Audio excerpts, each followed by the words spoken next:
എന്തുകൊണ്ടാണ് പിണറായി വിജയന്റെ വീട്ടിൽ ഇഡി റെയ്ഡ് നടത്തിയെന്നറിയാം? സത്യം പറഞ്ഞാൽ പിണറായി വിജയന്റെ വീട്ടിലല്ല, വീണ വിജയന്റെ വീട്ടിലാണ് ഇഡി റെയ്ഡ് നടത്തിയത്. കൺഫ്യൂഷൻ ആയോ? ഇത് മൊത്തം കേൾക്കുമ്പോൾ നിങ്ങളുടെ കൺഫ്യൂഷൻ തീർന്നേക്കാം. CMRL എന്ന ശശിധരൻ കർത്തയുടെ പേരിലുള്ള സ്വകാര്യ പബ്ലിക് ലിമിറ്റഡ് കരിമണൽ കമ്പനിയും കർത്തയുടെ തന്നെ EICIPL എന്ന പ്രൈവറ്റ് ലിമിറ്റഡ് കമ്പനിയും 2014 മാത്രം ആരംഭിച്ച വീണ വിജയന്റെ ഉടമസ്ഥതയിലുള്ള എക്സ്ട്രാലോജിക് എന്ന IT കമ്പനിക്ക് സേവനങ്ങളൊന്നും നൽകാതെ ലക്ഷക്കണക്കിന് രൂപ നൽകി എന്നുള്ളതാണ് പ്രധാനപ്പെട്ട ആരോപണം. നേരിട്ട് പരാമർശിക്കാതെ കേരളത്തിൽ സിസ്റ്റമാറ്റിക്കലി കൈക്കൂലി കൊടുത്തിട്ടുണ്ടെന്ന് കർത്ത സമ്മതിച്ചിട്ടുണ്ട്. ഇതൊക്കെ ഈ ആരോപണത്തിന് ആക്കം കൂട്ടി. കർത്തയുടെ EICIPL എന്ന് പറഞ്ഞ കമ്പനി വീണയ്ക്ക് 25 ലക്ഷം രൂപ കടമായിട്ട് കൊടുക്കുന്നു. പിന്നെ പിണറായി വിജയൻ ഗവൺമെന്റ് രൂപീകരിച്ചപ്പോൾ വീണ്ടും ഒരു 25 ലക്ഷം രൂപ കൊടുക്കുന്നുണ്ട്. പക്ഷെ ഇതൊന്നും തിരിച്ചടയ്ക്കുന്നില്ല ആദ്യം.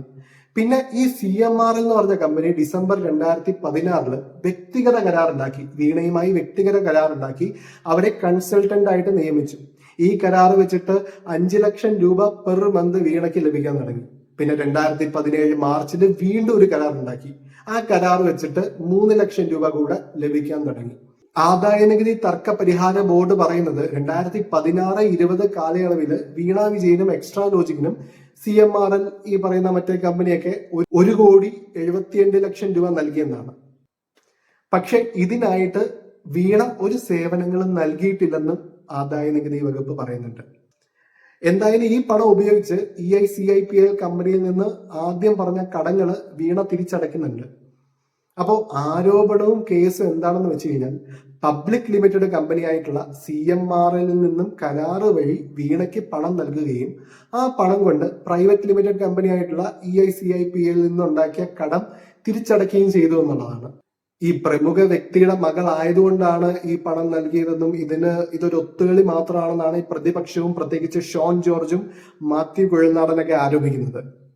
ഈ വിഷയത്തില് പ്രധാനമായിട്ടും 3 കേന്ദ്ര ഏജൻസികളാണ് അന്വേഷണം നടത്തുന്നത്. ഒന്ന് SFIO, serious fraud investigation officer. കമ്പനികൾ തമ്മിലുള്ള സാമ്പത്തിക ക്രമക്കേടുകളെ കുറിച്ച്, കോർപ്പറേറ്റ് നിയമലംഘനങ്ങളെ കുറിച്ചാണ് അന്വേഷിക്കുന്നത്. ED, enforcement directorate. ഈ ഇടപാടുകളിൽ കള്ളപ്പണം വെളുപ്പിക്കൽ നടന്നിട്ടുണ്ടോ എന്നുള്ളതാണ് ED അന്വേഷിക്കുന്നത്.